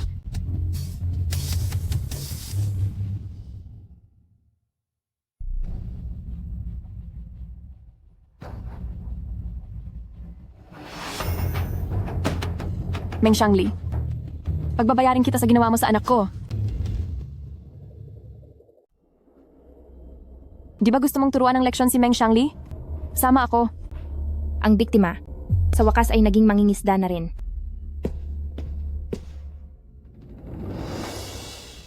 Sabihin mo kay kuya, sino ang gumawa nito sa'yo? Ano? Sino ang may gawa nito? Sabihin mo sa akin, sino ang gumawa nito? Miss Wen, may isang bagay lang. Sige, sabihin mo. Sana ay matulungan. Tayo ng kuya mo. Walang problema. Ako na ang magsasabi sa kanya. Ngayon naman, ipapaliwanag ko ang plano ko. Ang kumpanya ni Meng Shangli ngayon ay marami ng utang at nalulugi na. Kailangan nating tatlo na mahanap ang mga kumpanyang kapartner niya. Pagkatapos, utusan mo ang kuya mo na sabihin sa kanya na handa nating kunin ang pinakamalaking lupa sa buong lungsod. Maging maayos sana ang pagtutulungan natin. Ikinagagalak ko. Magpahinga ka ng mabuti. Kontakin mo lang kami kapag may kailangan ka.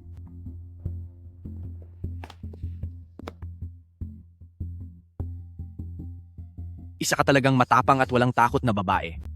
Nakakaaliw ka.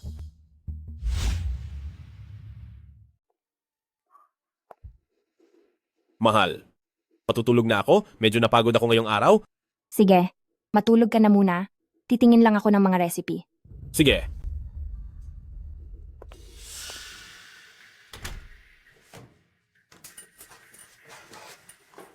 Meng Shangli, ang matalas na sandata na ititira sa iyo ay hindi kailanman manggagaling sa kaaway, kundi sa taong malapit sa iyo, na unti-unti mong pinatatalas.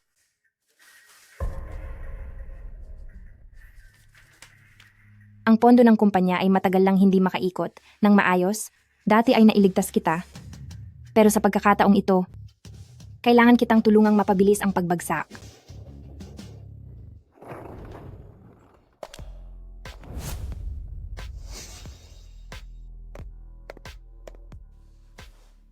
Kumusta po, Mr. William? Ako si Ellie na ipinadala ni Liteng Company para makipag-ugnayan sa inyo. Pasensya na po, Mr. William. Ang kumpanya po namin ay nagbabalak na ibigay ang lupa sa labas ng lungsod sa ibang kumpanya. Tungkol po rito, ang aming boss ay humihingi ng paumanhin. Kaya naman umaasa siya na anuman ang mangyari ay dapat ninyong singilin ang bayad sa paglabag sa kontrata. At saka, ang kumpanya namin. Wala kayong isang salita. Siguradong magsasampa kami ng kaso. Paano kung maayos ko kayo? Ang mga kumpanyang gaya ninyo na walang kredibilidad, huwag nyo nang asahang makikipagtulungan pa kami sa inyo. Sabi nyo pa naman kayo, ang nangunguna sa real estate, siguradong idedemanda kayo ng aming kumpanya hanggang sa malugi kayo. Salamat po. Siguraduhin nyo lang talaga na malulugi kami.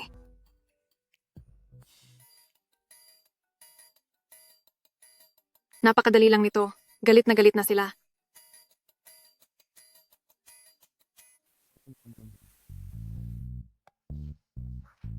Ang makatrabaho ang Fu Group ay talagang matagal na naming inaasam. Babalik na ako agad para bawiin ang pakikipagtulungan sa proyektong iyon ni Liteng Company. Hihintayin na lang natin ang balita mula kay Mr. Chen. Tapusin na agad ang kontrata sa Liteng at bawiin ang karapatan sa paggamit ng lupa sa silangan ng lungsod. Salamat sa inyong pagtulong.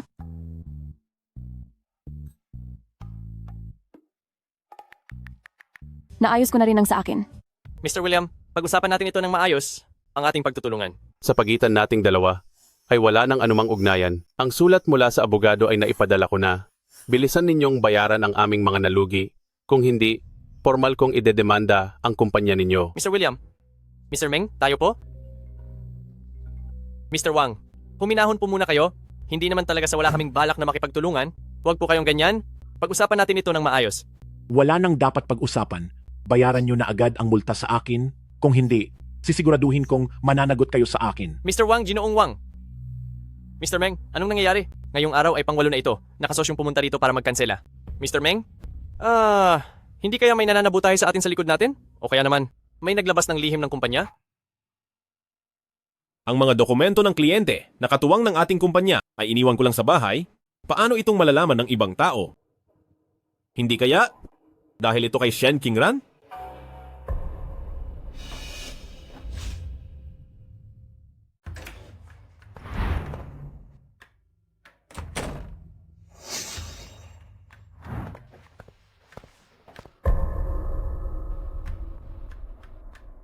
Ikaw ba talaga yan?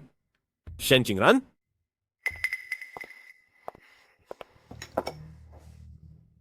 Mahal ko. Tikman mo dali. Masarap ba itong ginawa kong chicken soup?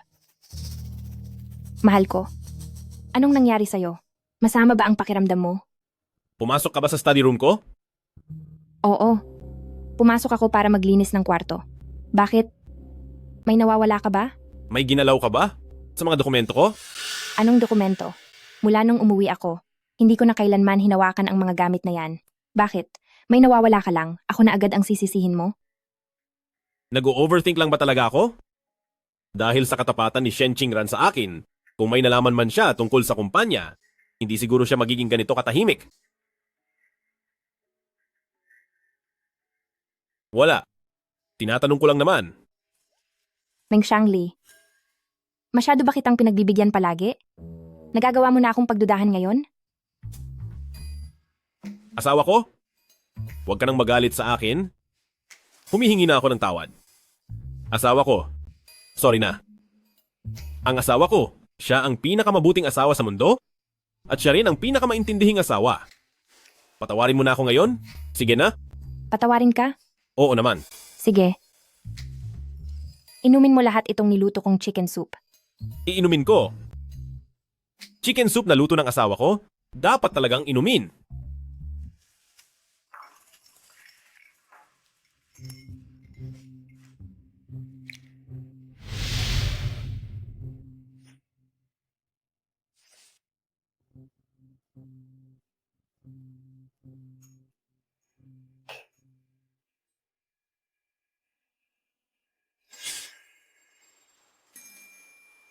Bakit, mahal ko?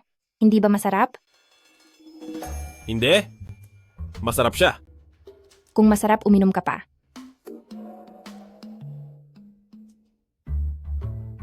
Lakihan mo ang lunok.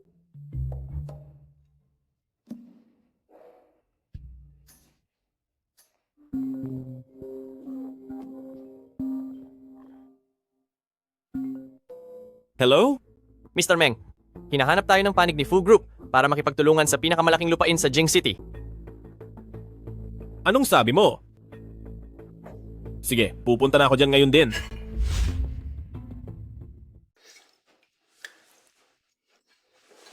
Mahal, may kailangan lang asikasuhin sa opisina. Pupunta muna ako doon sandali. Sige.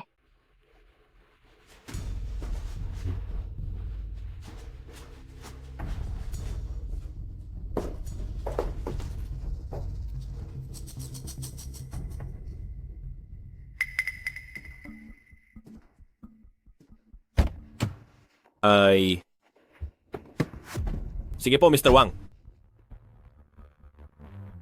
Kapag nakipagtulungan tayo sa Fu Group at nakuha natin ang lupa na yon sa Jing City, siguradong ang kumpanya ay hindi na makakaranas ng kahit anong krisis sa pera. Dahil ang mga gustong kumalas sa kontrata na maliliit na tao na yan ay masyadong mapangahas. Balang araw kapag naging matagumpay na tayo, pagsisisihan nyo rin to. Halikayo. Ipakikita ko sa inyo si Meng Xiangli na nagpapatawa na parang unggoy.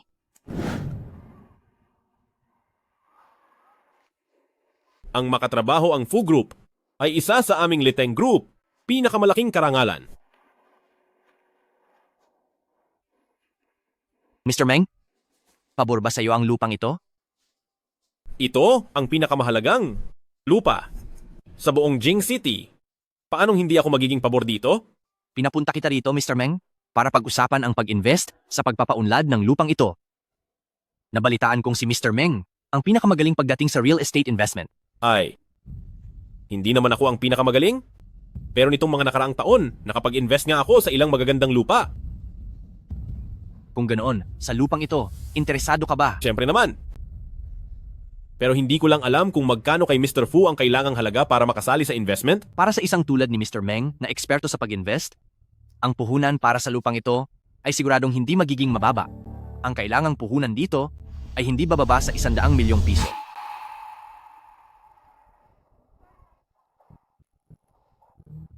Iba talaga ang Fu Group.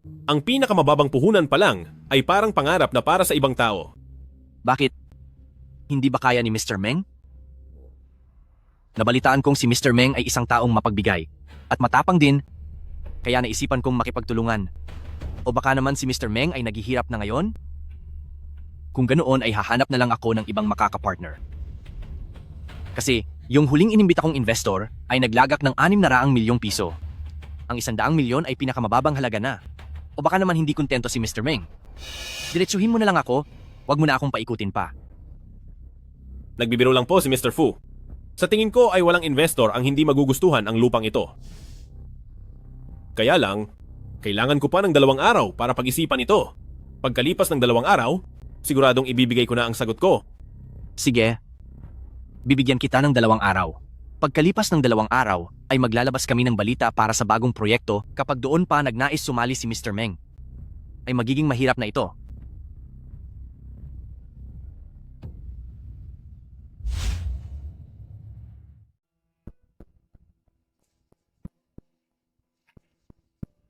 Halo?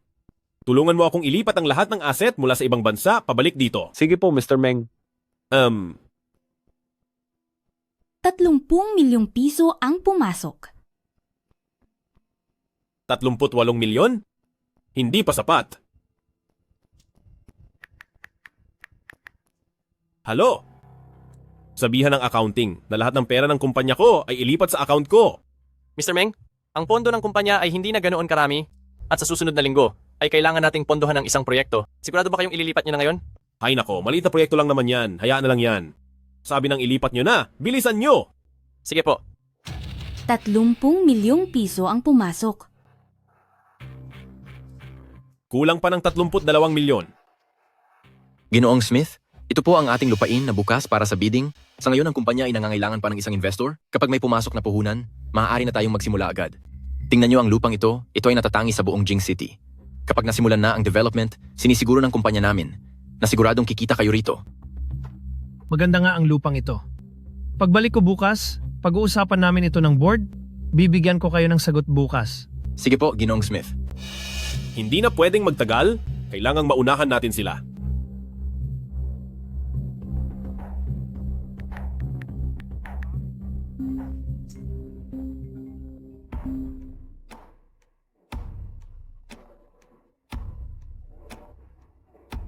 Halo? Mahal ko. Bakit? Ano kasi? Siyempre namimiss kita. Pupunta ako dyan sa iyo mamayang gabi. Sige. Hihintayin kita sa bahay. Gaya nga ng inaasahan mo, lumapit na sa akin ang lalaking yan. Ang isda, kumagat na sa pain.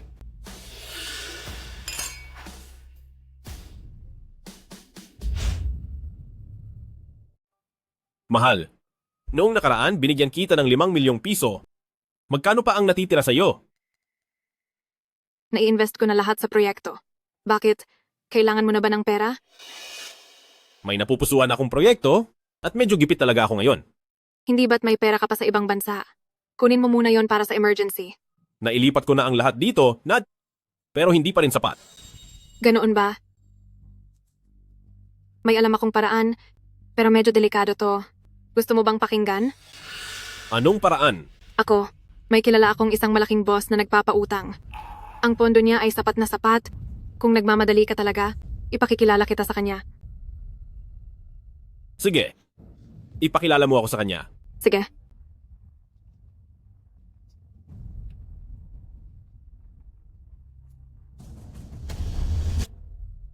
Pasok. Kuya Wang, isinama ko ang kaibigan ko para makipag-usap sa'yo. Hindi ba ito si lungsod ng Jing na pinakabatang investor na si Mr. Meng?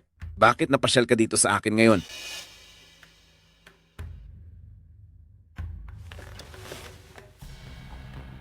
Diretsahan na tayo? Gusto kong mangutang ng 50 milyon? Kaya nyo ba yon? Siyempre naman. Pero dito sa amin, medyo mataas ang interes. Hindi ko lang alam kung kaya itong tanggapin ni Mr. Meng. Sabihin mo kung magkano. Ang interes sa 50 milyon ay 20 milyong piso. Kung tatanggapin mo to, ipapaayos ko agad ang bayad sa iyo. Hump. Sinasabi ko sa iyo, Mr. Wang, parang sinasadya ninyong ayawan ang deal na to sa akin. 20 milyong interes? Gusto nyo ba akong nakawan? Kung sa tingin ni Mr. Meng ay sobra yon, humanap ka na lang sa ibang lugar. Pero sa buong lungsod ng Jing, bukod dito sa akin, siguradong wala ng ibang lugar ang makakapagbigay sa inyo ng ganyang kalaking halaga.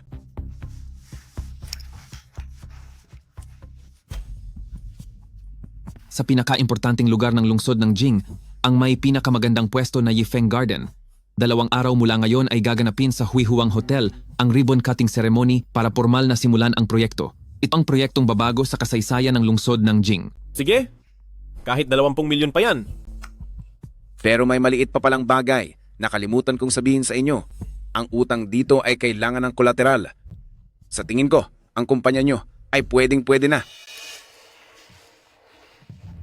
Huwag kang sumobra. Nako, Mr. Meng, may mga tauhan din akong kailangang pakainin. Sa pagpapautang namin, dapat mayroon ding garantisado. Basta't magbayad ka sa tamang oras, ang kumpanya mo ay sinisiguro kong hindi ko gagalawin. Siguradong mababayaran yan. Hindi mo ba sinabing malaking proyekto yon? Natatakot ka pa bang di makabayad? Sige na nga. Ang bilis mo kausap, Mr. Meng. Pirmahan mo ang kontrata at ipapadala ko agad ang pera sa iyo.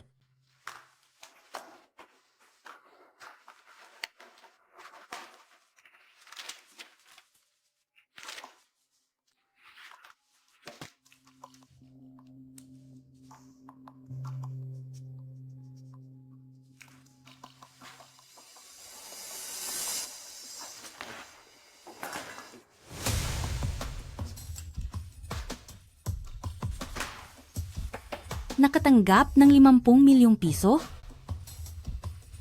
Babalik muna ako sa kumpanya.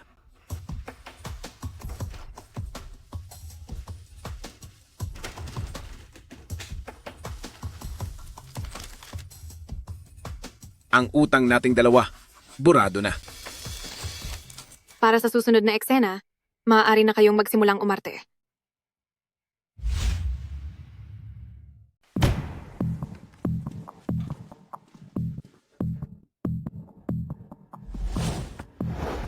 Ang kabit at ang asawa ay nakatira sa magkatabing bahay. Walang hiya talaga ang lalaking to. Dapat lang na magdusa ang lalaking yan.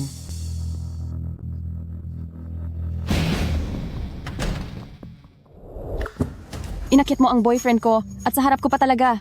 Dahil sa'yo, bruha ka, magbayad ka sa lahat ng ito.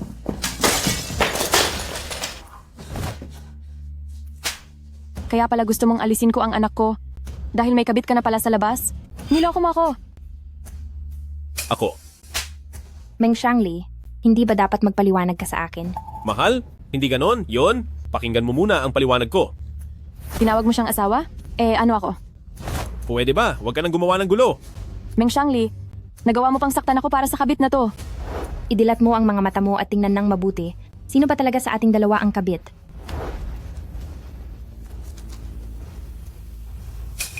Meng Xiangli, niloko mo ako. Meng Xiangli, pagsisisihan mo to. Nagawa mo pang. Sinaktan mo ang asawa ko, ikaw.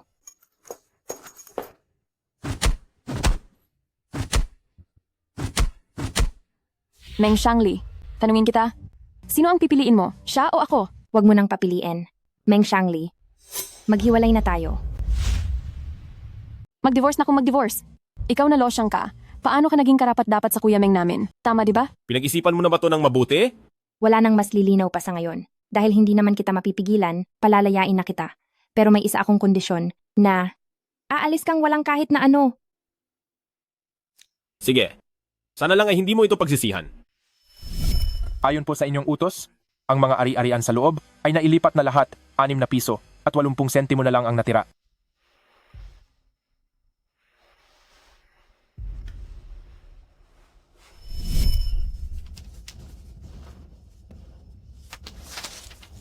May 6.8 tayo sa joint account natin.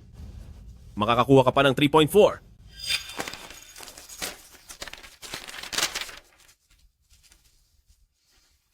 Meng Xiangli, talagang matagal mo na palang pinlano ang lahat. Hindi ba't dahil yan sa kahangalan mo? Sino pa ba ang dapat sisihin? Pirmahan mo na agad ang kasunduan. Yang mukha mong yan, nadidiri ako sa tuwing nakikita ko.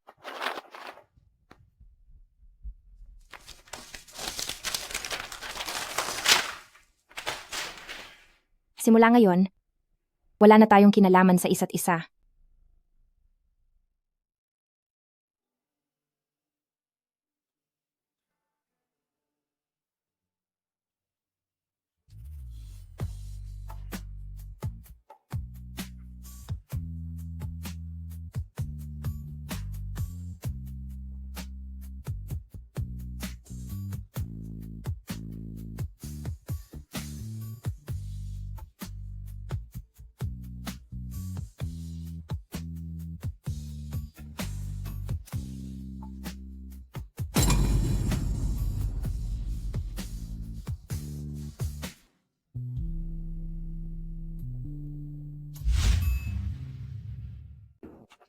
Meng Xiangli, tinulungan kita ng husto, pero nakuha mo pang magtaksil ng paulit-ulit at may itinatago ka pa palang ibang babae sa labas. Meng Xiangli, sino naman ang babaeng ito? Ako ang kinakasama niya sa labas, pero hindi na ngayon.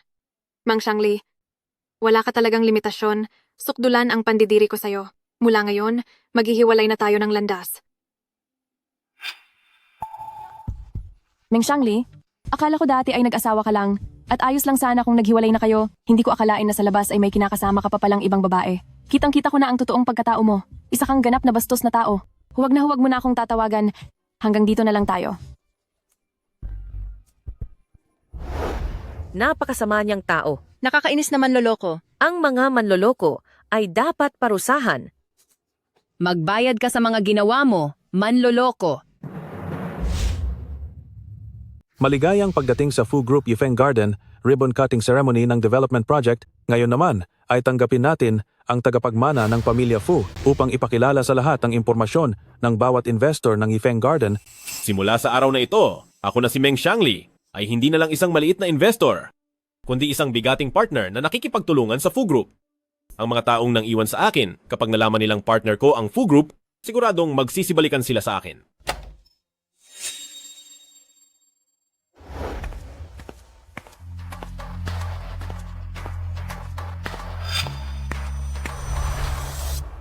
Maligayang pagdating sa Yifeng Garden Development Banquet.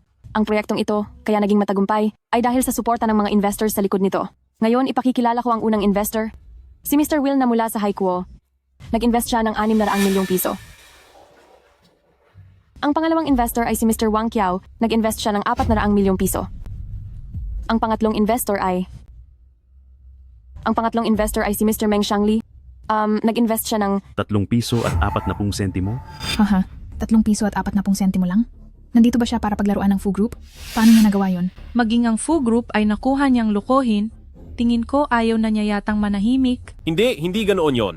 Ito, siguradong mayroon lang pagkakamali o hindi pagkakaunawaan dito. Mga binibini, ito nga ang card na ibinigay sa amin ni Ginoong Meng. Ginoong Meng, ang 3 piso at 40 sentimo ay nagawa mo pang ipakita sa ganitong okasyon. Mukhang wala kang balak makipagtulungan ng maayos. Paalisin na siya. Fei, makinig ka muna sa akin. Ang card na ito ay hindi sa akin. Hindi mo card? Kung ganoon ay maglabas ka ng sarili mong card. Ako. Wala ka, di ba? Kung wala ay lumabas ka na. Bitawan niyo ako. Ngayon, ipakikilala naman namin ang huling investor. Si Shen Qingran Bebe. Shen, nag-invest siya ng 100 milyong piso.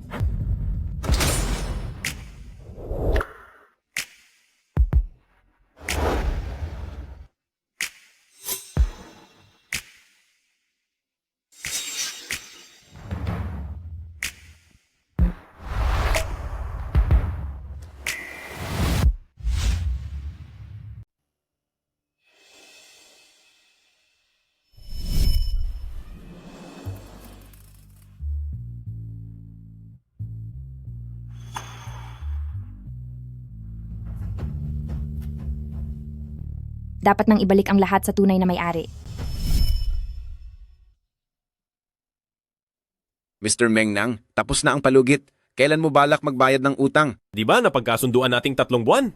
Ikaw, bakit nagmamadali ka yata ngayon? 3 buwan para sa utang mo, pero ngayon ang bayad sa interes, hindi naman siguro tatakas si Mr. Meng sa obligasyon, di ba? Wala akong pera ngayon. Walang pera? Napakalaki ng kumpanya mo, tapos sasabihin mo sa aking wala kang pera? Mr. Meng Nang, kung ayaw mong bayaran ng utang na to, sa akin na lang mapupunta ang kumpanya mo.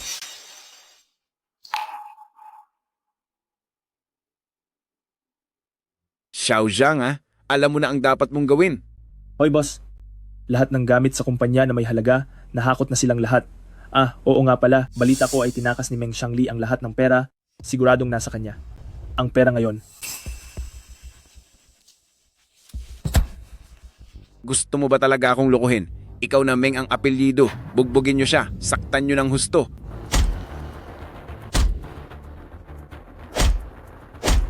Bibigyan pa kita ng 1 araw. Kapag di ka pa nakahanap ng pera, paparusahan ko yung binti mo.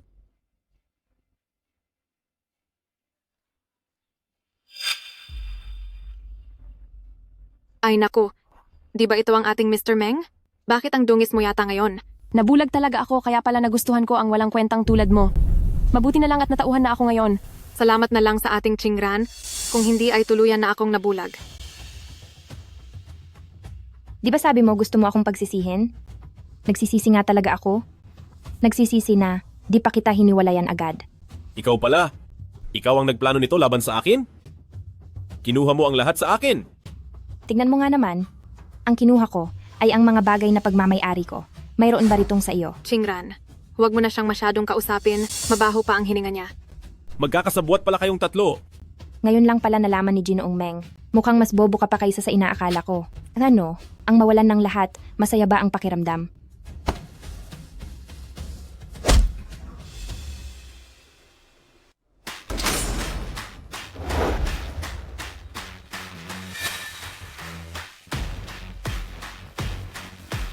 Sino si Meng Shangli? Sumama ka sa amin. Bakit niyo ako huhulihin? Dahil sa tangka mong pagpapasama sa kapwa. Malinaw ang ebidensya, dalhin na yan. Bitawan niyo ako. Bitawan niyo ako. Lakad. Shen Qingran!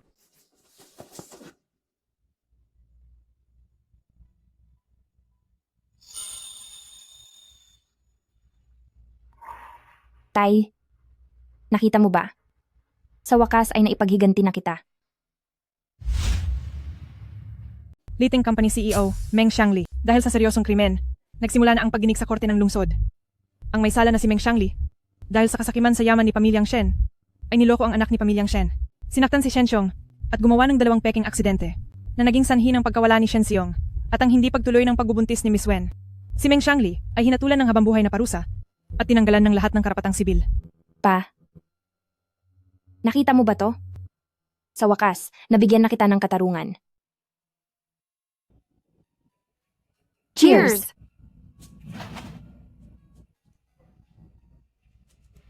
Sa wakas, ang masamang lalaking yon ay naparusahan na rin ng batas. Ang sarap talaga sa pakiramdam. Qingran, ano na ang plano mo ngayon? Uunahin ko muna ang kumpanya ng papa ko. Sige, kung kailangan mo ng tulong, sabihin mo lang sa akin. Tama, huwag kang mahiyang magsabi. Sige.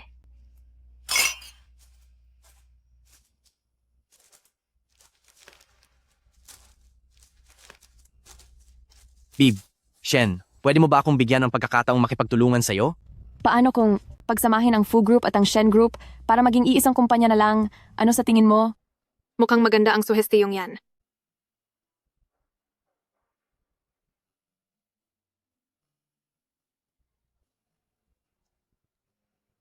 Pag-iisipan ko yan. Dapat maging matalino ang mga babae. Ibuhos ang oras sa pagmamahal sa sarili. Sana ang bawat babae ay mabuhay ng may paninindigan at talino, independyente at matatag. Mahalin mo muna ang iyong sarili para hindi ka basta-basta matatalo ng iba.